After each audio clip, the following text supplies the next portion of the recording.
Hello everybody, my name's Chris. I'm a fashion startup consultant based here in Ho Chi Minh City, Vietnam. This is Raphael. He's a business student in France and he's been here for the last 6 months interning with me.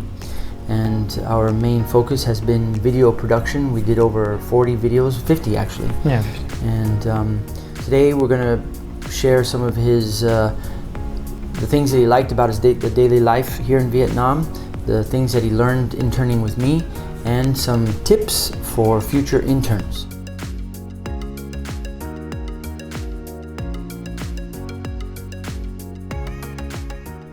So let's start off with what did you like most about living in Vietnam? So first I would say the sun, the temperature. I would come in a country with a lot of sun, and yeah, it was perfect in Vietnam because except at the end during the month of June, the temperature was higher than 30 degrees. So it was really perfect, no rain. And yeah, in June it started to have some rain during the afternoon and evening sometimes.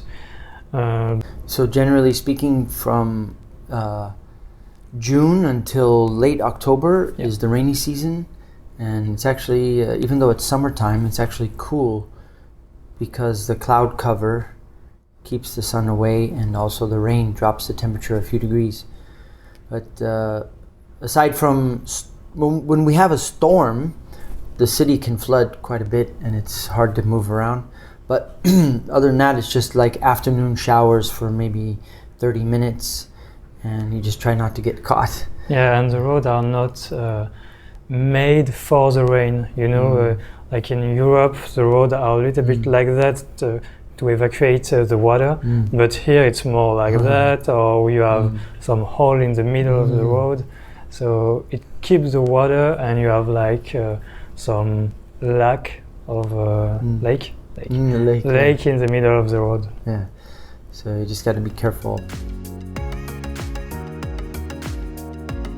So first I would say to check is video each time you change just one thing, because at the beginning when I show you to review it and I did a mistake, I just changed this mistake and I said okay, that's done.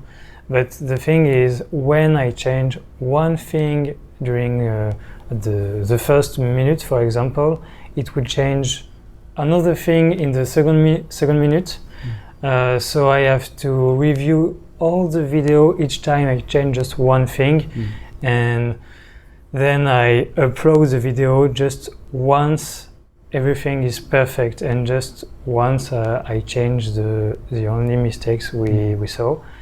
And to avoid mistakes, we work a lot on SOP, so the standard operating procedure. Which is just writing down everything you do in general and each time in your daily working life.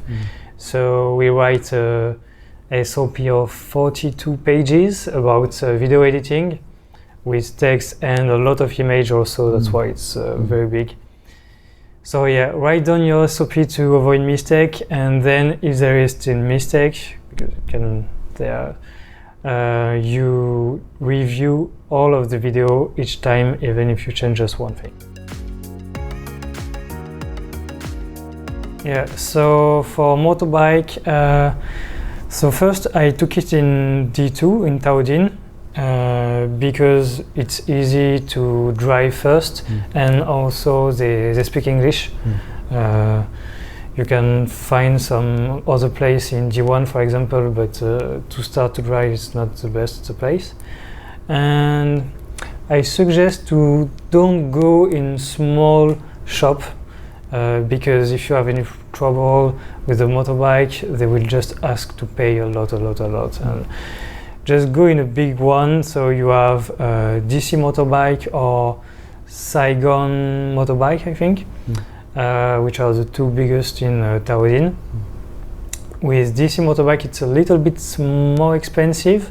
It's something like $65 for a month, but they provide lessons. So if you never drove a motorbike before, go there and take a lesson. It's $10. It's 2 hours long, I think, and they learn from the beginning to the end.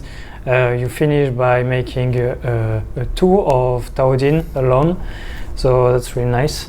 And then you can go to Saigon motorcycle to take your motorbike just a little bit less expensive. It's something like $50 per month. And yeah, if you have any issue with your motorbike, you just go there and they fix it if it's not too big. For example, my flasher was down, so was broken, so they fix it. And yeah, you have also a paper in case of you are arrested by the police. So that's cool. Super. Yeah, I mean, you have the option of going around by taxi or Grab. There is public buses. But renting a motorbike just gives you that freedom. Yeah. And it's fun, actually. When the weather's nice, it's just nice to get out and ride. And traffic is a little bit crazy, but you know, after a week or so, you get used to it.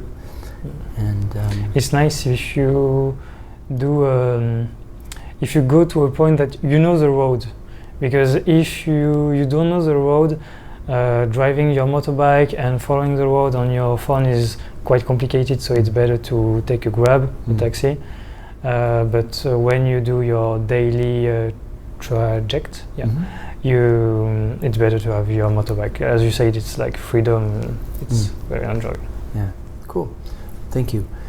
So if you're interested in interning in Vietnam, feel free to contact me. Occasionally I have positions open. If not, I can introduce you to people in my network that might be looking for interns. And some of the links to the motorbike rental places that Raphael mentioned are in the description below. So thanks for listening, and thank you, Raphael. Thank you. Hi, my name is Chris. I'm a fashion startup consultant based in Ho Chi Minh City, Vietnam. My passion is working with energetic startups to prepare them to meet investors. Together, we write your business plan, create your tech packs, fill in your quantity breakdown list, and finalize your quality control checklist. Then I take you to the Vietnamese sewing factories to get a price quote and get samples made. Get started by reading my ebooks or listening to them on audio. When you're ready, hire me and I will ease your fears and give you an action plan to realize your garment production dreams. Let's work together in Vietnam.